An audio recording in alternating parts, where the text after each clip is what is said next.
Téléspectateurs de Canal King Télévision et de l'émission Monde du Travail, nous voici sur ce plateau pour parler des questions de travail. Et aujourd'hui, nous avons invité pour vous le professeur Dona Kapata. Il est directeur général du service géologie qui se retrouve dans le ministère des Mines. Il va parler de sa participation à l'Expo 2020 Dubaï aux côtés de Madame la ministre des Mines. Et il va parler également comment fonctionne ce service au sein du ministère des Mines.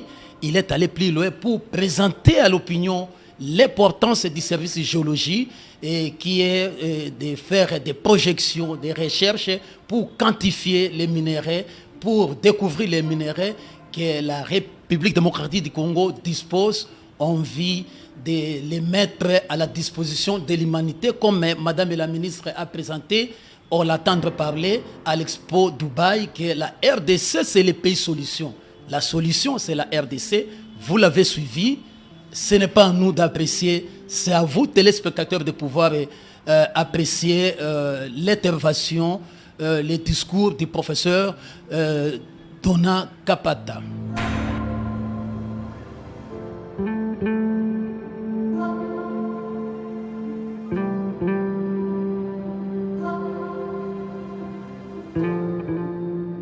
Vous savez, je dois être fier, je vous remercie d'être venu.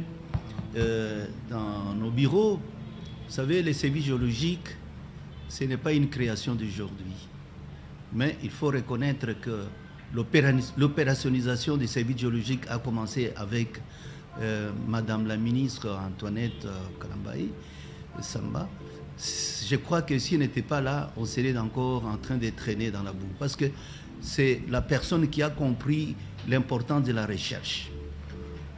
Il faut dire que la Banque mondiale, lors de la révision du Code minier 2018, a annoncé et a incité les gouvernements à créer les services géologiques. Il ne faut pas dire que les services géologiques n'avaient pas existé à l'époque coloniale. Il a existé. C'est ce qu'on appelle actuellement SERGEM, dont la politique a été détournée. SERGEM, au lieu d'être dans les secteurs miniers, SERGEM est devenu un centre de recherche fondamental. Alors qu'au niveau du ministère des Mines, on a besoin d'un service géologique dont la mission principale, c'est chercher d'abord les gisements pour les générations, les gisements actuels, parce que notre pays a 3 endroits différents. Nous avons les espaces qui sont concédés, les espaces non concédés par rapport à la recherche, et puis nous avons les zones de chasse comme plateau de Kondelungu où on ne peut pas faire l'exploration ou l'exploitation. Donc, mais maintenant, on crée les services géologiques, on crée au même moment les fonds miniers. Vous voyez l'idée? L'idée était quoi? Les services géologiques utilisent les fonds miniers, une partie de l'argent, pour l'exploration. Alors, la mission principale de ces services, c'est l'exploration, la recherche géologique de base, basée sur l'aéroporté, ce que nous appelons l'aéroporté géophysique, la géophysique régionale, c'est-à-dire au sol, on peut faire la géophysique au sol, ou bien la géologie régionale, et là, c'est la cartographie. Et qu'est-ce que cela veut dire? C'est-à-dire que, comme les espaces sont grands, regardez la superficie de notre pays, et le pays est subdivisé en degrés carrés. Vous avez toujours entendu les degrés carrés. Alors, dans les degrés carrés, nous avons des cartes géologiques qui existent au 200 millième. Mais imaginez, il y a des pays comme l'Angola, ils ne sont pas au 200 millième, ils sont au 50 millième. C'est-à-dire que lorsque vous êtes au 50 millième, vous avez beaucoup plus d'informations, beaucoup plus de précision. Mais avec les services géologiques, ils devraient déjà cartographier toute la République démocratique du Congo avec des cartes au 200 millième. Mais nous avons des zones, malheureusement, des zones qui sont encore inexplorées. L'exploration dans notre pays est évaluée à 17%. Les autres zones ne sont pas explorées.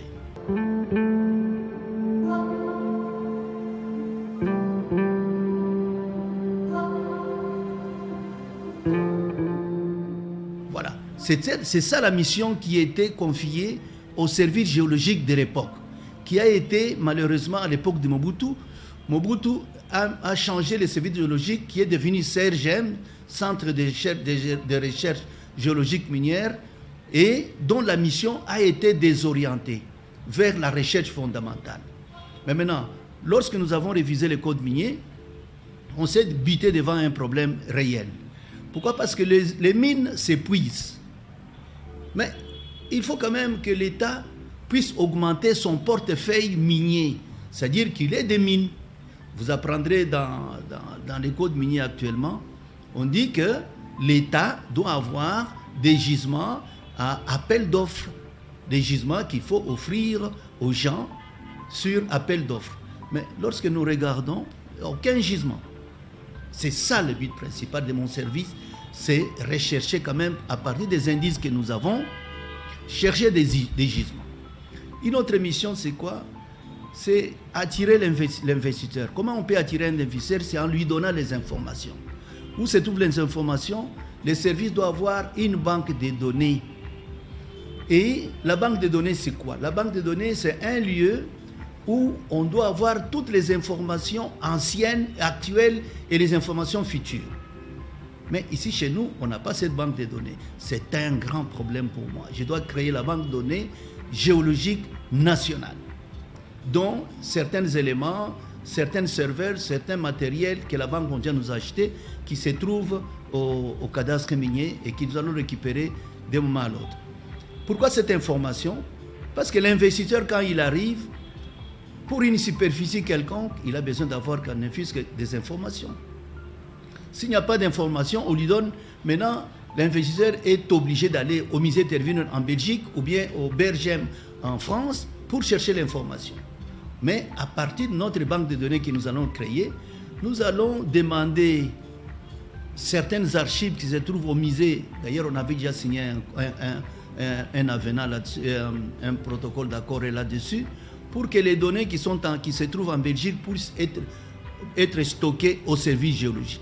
Vous voyez qu'à ce moment-là, notre deuxième mission, c'est vulgarisation des informations. On a l'information, on la vulgarise. Les relations de service géologique avec les enseignements supérieurs, les instituts supérieurs universitaires. Nous jouons aussi un rôle important parce que nous devons travailler avec les universités. Les universités qui sont dans notre domaine. Les jeunes gens, on les forme. Imaginez par exemple, bientôt là, nous avons signé un contrat avec Excalibur. Je dois aller sur le terrain avec les groupes de géologues qui sont au service géologique. Mais vous vous imaginez combien de géologues pour faire la géochimie, c'est-à-dire récolter les échantillons qu'ils doivent avoir? Il faudrait engager beaucoup de géologues. Or, ça ne peut pas se faire comme ça. Je vais utiliser les étudiants dans les universités locales. Par exemple, si on va faire l'exploration au Kasaï, on va utiliser les étudiants de dernière année ou bien des troisième graduats. On leur montre comment on fait l'exploration. Et à ce moment-là, c'est déjà un grand avantage. Une autre activité de service géologique, vous voyez, les cartes. La dernière carte géologique de la RDC datée de 1974 et éditée par les personnes. Mais avec l'appui de la Banque mondiale, nous avons publié la nouvelle carte en 2015, à laquelle c'était une association, ce ministère des Mines avec ses services spécialisés. Nous avons travaillé avec la Banque mondiale. Et cette carte-là, les services géologiques doivent la modifier. Pourquoi? Parce que les informations que je vais trouver, les informations que je vais trouver avec Excalibur dans la recherche, mais il faut que ces informations se retrouvent sur la carte. Donc, la carte géologique ne peut pas rester éternelle. Et là, elle doit nécessairement évoluer. Voilà en gros le but, la mission de ces services. Donc, en résumé, nous sommes là pour l'exploration, explorer de manière à avoir donné à l'État congolais la maîtrise de son sol, Mais si tu ne connais pas ton sol, c'est quoi, hein? On nous appelle scandale géologique, mais ce n'est pas suffisant. Vous avez entendu, j'ai apprécié hier, madame a dit, nous sommes un grenier géologique d'Afrique. Mais c'est vrai, non? C'est vrai. Pourquoi? Parce que nous avons tous les éléments des tableaux de Mendeleïev. Les étudiants m'entendent. Les tableaux de Mendeleïev, tous les éléments des tableaux se trouvent ici chez nous. Mais il faut qu'on trouve toutes les concentrations.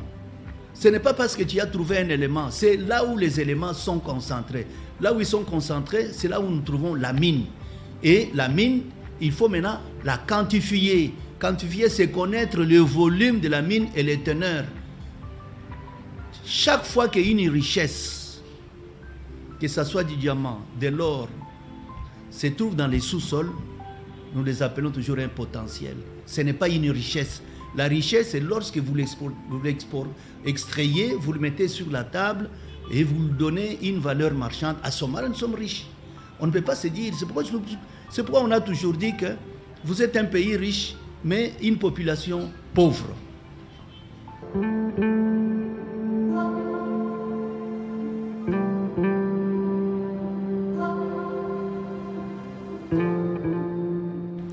Lorsque nous sommes allés à Dubaï, la première chose qui avait impressionné tout le monde, les gens cherchaient à voir les cailloux. Les cailloux quoi? C'est minéraux. Parce qu'il y a des gens qui n'ont jamais vu les minéraux là. Ils disent minéraux de cobalt, minéraux de coltan pour tantal et tout ça. Vous allez voir beaucoup de gens qui sont entrés dans notre stand, notre pavillon. C'est d'abord passer, regarder, voir les minéraux. Pourquoi? Parce que chez nous, on avait mis tous les minéraux utiles dans lesquels les métaux sont exploités en RDC se trouvaient bien exposés. Mais lorsque on devait maintenant faire la présentation dans la grande salle à l'invitation les correspondants des FEC, c'est là où les différents ministres devaient prendre parole. Je ne peux pas me vanter. Il faut dire que le secteur minier est important. Tout le monde s'attendait à ça.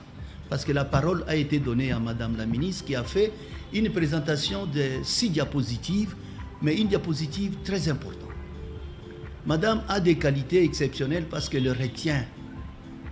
Et nous a fait la démonstration et personne ne peut lier. Ce qui fait que, après son exposé, la salle s'est vidée. Et je crois bien que c'est parce qu'on l'avait classé même en dernier lieu. Et tout le monde s'intéressait à l'entendre. Il a une maîtrise, un calme. Et je crois bien que même les jours suivants, quand le président de la République, là vous avez vu vous-même les images, la parole qui est sortie de la bouche du ministre, c'est celle qui est sortie aussi de la bouche du président de la République, c'est de la recherche géologique. Parce que la recherche géologique, et j'ai compris, le président a déjà compris qu'il faut accentuer la recherche, trouver les nouveaux gisements pour nous-mêmes et pour les générations futures. Parce que tant que les richesses sont dans le sous-sol, ne vous appartient pas. Je crois la mission de Madame aux Émirats était sensationnelle et je crois bien que tout le monde l'a entendu et elle a été félicitée avec les 2 bras dans la salle.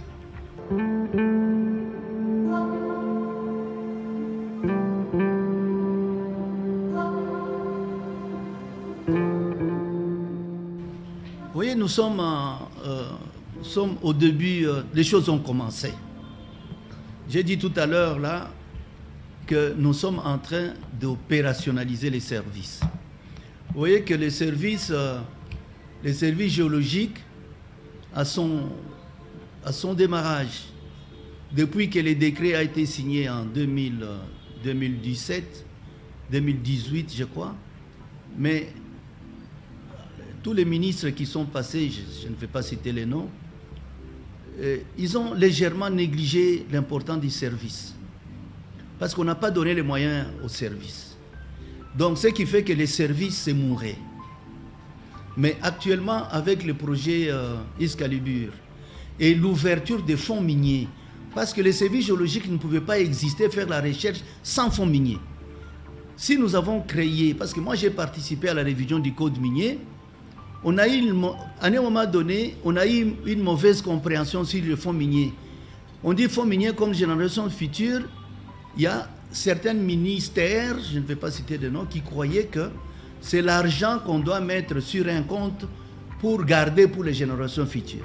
Voilà, la bonne blague, c'est laquelle? Toi, tu touches 200 $, et pour nourrir les enfants, tu as besoin de 150 $, et tu as besoin de 300 $. Mais comment est-ce que tu vas mettre l'argent à côté? Au contraire, la bonne compréhension, c'est une partie des fonds miniers, on l'investit dans la recherche de manière à découvrir des gisements que nous allons laisser à la génération future. Et Madame la ministre a compris. C'est grâce à elle que les choses ont commencé. Dernièrement, on a nommé les animateurs des fonds miniers, mais actuellement, tout va marcher. Et c'est avec fonds miniers que nous allons faire l'exploration. Donc, le travail va commencer et je suis content de ça. Et je félicite le président de la République par rapport à ça parce que c'est lui-même qui a signé l'ordonnance normale des animateurs. Mais sinon, les choses allaient traîner et on allait toujours tourner en rond. Même la Banque mondiale qui nous avait appuyés, parce qu'il ne faut pas oublier que la Banque mondiale a appuyé. La Banque mondiale est à l'origine de la création du service géologique. La Banque mondiale nous a certains matériels. J'ai des jeeps, j'ai au moins une dizaine de jeeps qui sont à Lubumbashi. Et ces jeeps vont être utilisés pour l'exploration au Kasaï, dans les blocs du Kasaï. Je vais les déplacer. Parce que ce sont des jeeps qu'il faut utiliser pour les terrains, je vais les ramener. J'ai le matériel de terrain, je vais les ramener. Et avec Excalibur, avec l'assistance de l'État, on va accentuer encore d'autres matériels. J'ai créé l'antenne de Lubumbashi. L'antenne de Lubumbashi, sa spécificité, c'est déjà, nous avons déjà un bureau. Je me suis déplacé dernièrement, je suis allé à Bukavu. Vous êtes sans ignorer qu'il y a le musée de Bukavu, le musée géologique de Bukavu. Je suis allé moi-même pour aller m'approprier parce que c'est un bâtiment qui appartient au ministère des Mines et qui appartient au service géologique. Vous voyez que bientôt, avec les moyens que je vais avoir, il y aura des géologues qui vont être à Bukavu, des géologues à Lubumbashi, et nous allons voir plus tard, du côté Kasaï, on aura des antennes, parce que les services géologiques ne peuvent pas exister partout. Un autre élément important, moi j'ai oublié de vous souligner, et c'est ce que nous attendons, les services géologiques doivent avoir un laboratoire performant. Laboratoire d'analyse. Parce que pour connaître qu'à tel endroit, il y a du cuivre, moi je dois analyser les sols là dans mon laboratoire pour voir qu'il y a l'élément cuivre. Mais pour connaître que tout mon bloc de minerais a une teneur de 20%, j'ai besoin d'un laboratoire.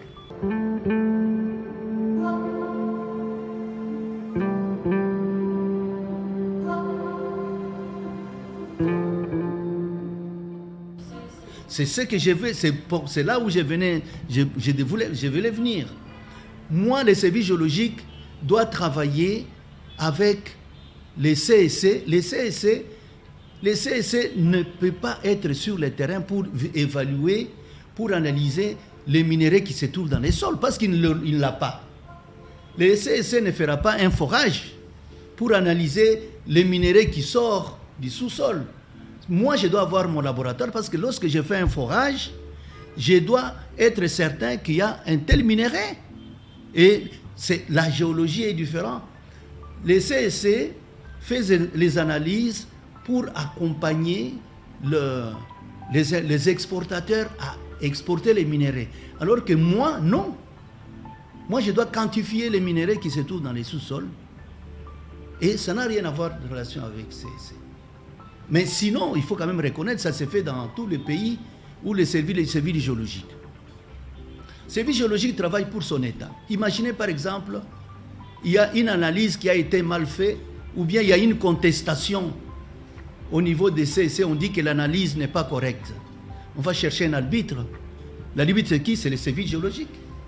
Presque dans tous les pays où On a fait des parcours avec le directeur général du cadastre minier. Nous sommes allés en Algérie, en Tanzanie.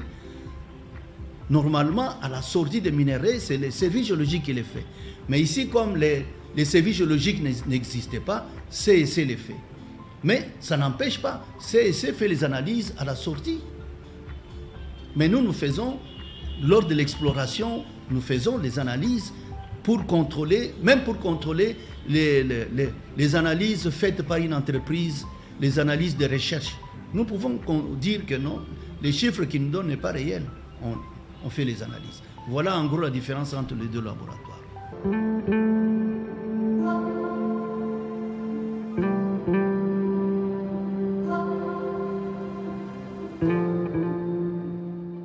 Il faut dire ceci.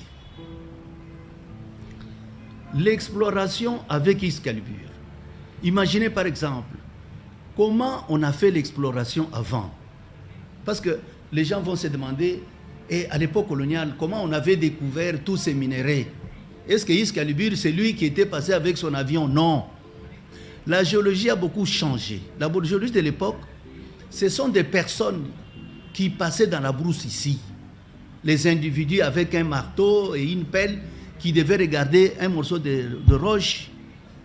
Mais comment est-ce qu'on a découvert beaucoup de minéraux chez nous? C'est parce que beaucoup de minéraux affleurent dans les lits des rivières ou bien dans les sols. On les regardait, on les voyait. Alors que maintenant, après avoir vu ce qui était visible, toutes les mines ne sont pas superficielles. Il y a d'autres qui sont en dessous. En dessous, maintenant, il faut utiliser d'autres méthodes. C'est la méthode géophysique. Qu'est-ce que cela veut dire? C'est-à-dire que l'avion prend un appareil. Je vais parler dans les langues vulgaires. Un appareil. Cet appareil est sur un avion. L'avion vole à basse altitude. En général, c'est 80 mètres. Et l'avion a un GPS pour savoir l'endroit où il est. Un GPS vous donne les coordonnées géographiques X, Y. Alors, il prend une mesure à chaque endroit. C'est-à-dire, il envoie un rayon. Le rayon traverse la Terre, va en profondeur. Et chaque élément métallique ou élément dans les tableaux de Mendeleïev a sa réaction par rapport à cette lumière-là qu'on lui a envoyée. Et on sait enregistrer. Si c'est du cuivre, les rayons qui reviendra à l'avion est enregistré. Vous voyez maintenant, il fait un parcours, même 1 kilomètre, chaque fois 100 mètres, 100 mètres, 100 mètres, et il rentre à une distance de 100 mètres aussi entre les écarts. Et vous voyez qu'à un moment donné, il va faire toute une cartographie à la même hauteur des analyses. Et en chiffres. Ces chiffres vont nous donner des anomalies. Les anomalies, c'est quoi? Lorsqu'on trouve la valeur, par exemple, de 50 ppm de cuivre, à un endroit, ça monte, ça devient 100, 300, et après, ça commence à diminuer. Lui, il continue, il revient. Au même endroit, vous allez voir que les chiffres 300 vont se concentrer à un endroit. C'est ce que nous appelons l'anomalie. Après avoir eu cette information, on le met sur une carte. Maintenant, on va descendre faire maintenant la cartographie géologique au sol. C'est là où j'ai parlé tout à l'heure. Je dois aller avec les étudiants ou bien avec les géologues au sol, prélever encore des échantillons à la main.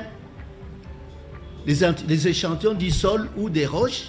Aller au laboratoire, maintenant j'analyse les éléments comme on analyse dans les laboratoires du sang humain pour voir les éléments là. Vous allez voir que la concentration que j'avais vue au ciel va diminuer et ça me donne une petite surface. Et dès que je trouve que la géochimie me donne une anomalie beaucoup plus distincte, je fais un forage, le premier forage d'information, et je vais trouver les gisements. Voilà. Si je mettais des géologues pour faire l'exploration de toute la ville de Kinshasa, ils mettront combien d'années? Parce qu'il faut que les gens marchent à pied avec les risques de l'époque. C'est pourquoi il faut remercier les gens de l'époque. Parce qu'il y a eu combien de morsures de serpents à l'époque là, hein? C'est pourquoi les métiers de géologue, Avant, il mourait des serpents. Maintenant, on ne meurt pas des serpents. Pourquoi? Parce qu'on utilise la méthode géophysique et on descend à ce moment-là, on n'aura pas à se promener en beaucoup plusieurs endroits. C'est la même chose que le pétrole.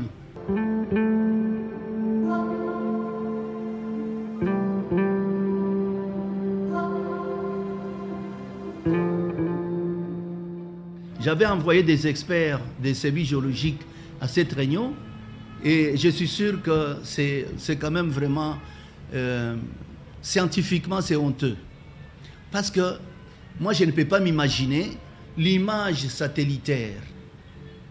L'image satellitaire vous donne, dont l'onde entre dans le sous-sol, vous donne la profondeur à laquelle se trouve un gisement et les teneurs.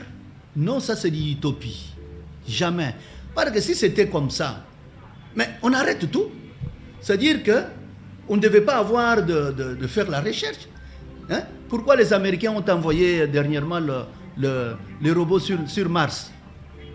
C'est pour déterminer la composition chimique du sol de là. Mais à ce moment-là, on devait seulement envoyer leurs fusées et connaître la composition. Pourquoi ils envoient les gens? Pourquoi on envoie les gens sur la Lune? Je vous assure, non, c'est pas possible. Ils sont passés par ici, je suis sûr qu'ils n'y reviendront plus.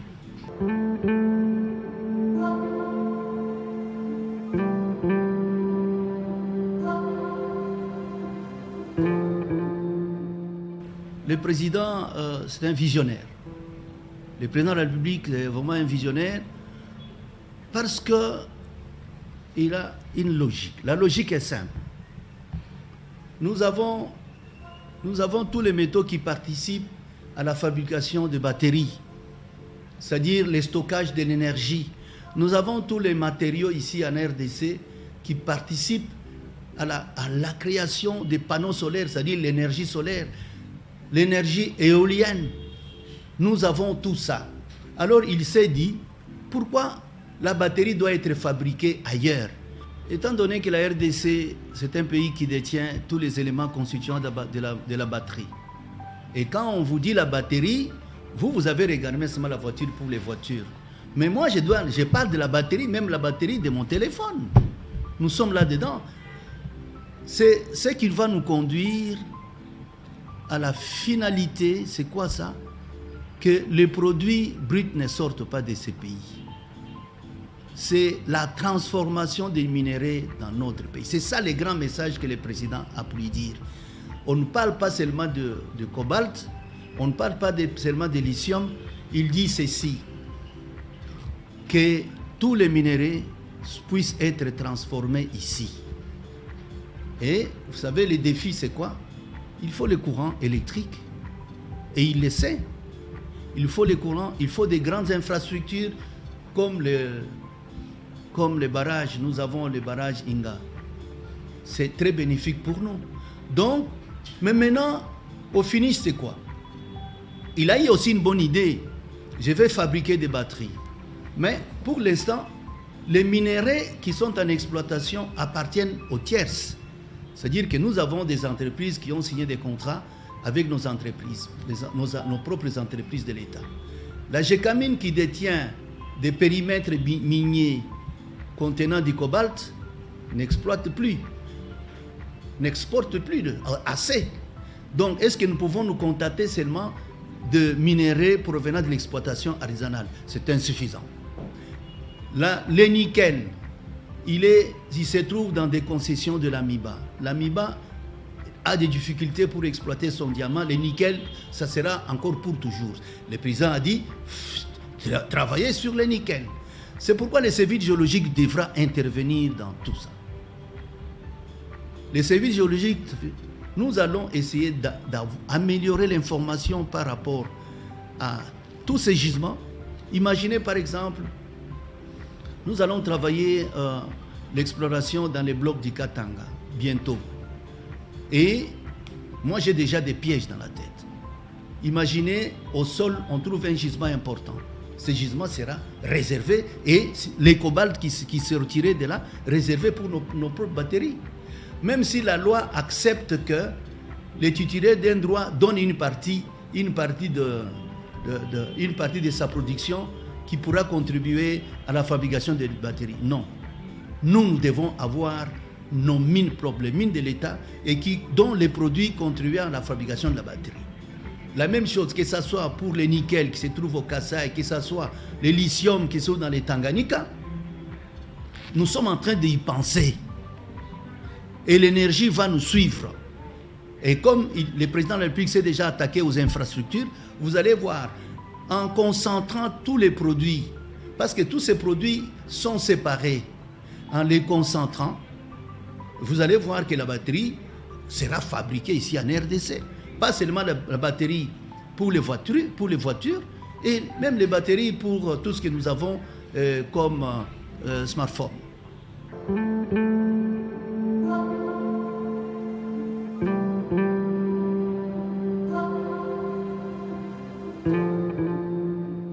Vous savez, c'est comme toute voiture, quand vous la démarrez, vous ne pouvez pas aller à 100 à l'heure. La voiture, on la démarre, on commence par 10 à l'heure, ainsi se tient en chemin de vitesse. Mais elle, à un moment donné, elle est allée très vite. Très vite, pourquoi? C'est très vite dans la compréhension. Ça ne lui a pas mis beaucoup de temps. C'est-à-dire qu'elle a quand même constaté qu'il y avait un désordre créé au niveau de son administration. Et il a essayé de mettre de l'ordre. Et tout le monde a vu qu'il y a de l'ordre. D'ailleurs, elle n'a pas terminé cette tâche-là, elle continue. C'est pourquoi vous entendez de temps en temps, on change d'elle, on les met comme ça. Au niveau des services spécialisés, elle l'a fait. Vous voyez qu'elle a fait au CEC. Avant, là, quand elle est arrivée, il y avait toujours des bruits au niveau du CEC. Il y avait des bruits au niveau du cadastre minier. Elle a eu le temps de comprendre. Maintenant, même chez nous, là, au niveau du service géologique, c'est un service qui n'existait pas. Et maintenant, sous l'impulsion de madame, on connaît mon service, allez au CEC, vous allez voir qu'il y a de l'ordre, allez à SAESCAM, c'est la même chose. Donc, si elle, mais imaginez-vous maintenant qu'elle continue d'ici, nous y allons de 2023 jusqu'à, elle a au moins encore 5 ans. Mais le ministère des Mines ne sera pas ainsi. Vous allez voir que ce soit dans l'exploitation artisanale que tout le monde pleure. Mais elle se bat pour mettre de l'ordre, que ce soit dans l'application du code. C'est pourquoi tout le temps, elle a toujours dit, moi j'aime bien qu'on applique des dispositions du code et du règlement minier. Et elle se bat pour ça. Elle, c'est la lutte contre l'illégalité. Et je crois bien que le 100 jours, c'est rien du tout, ou une année, c'est rien du tout. Il faut lui donner encore plusieurs années si tu veux. Hein? Il va améliorer encore beaucoup d'avantages. Merci téléspectateurs de l'émission Monde du Travail qui passe sur les antennes des canaux King Télévision. Vous avez suivi le professeur Dona Kapata. En tout cas, c'est bien, il est intervenu. Nous allons nous retrouver la fois prochaine pour continuer avec les mêmes questions, pour savoir tout ce qu'il a dit, si c'est devenu une réalité. Merci, à la prochaine.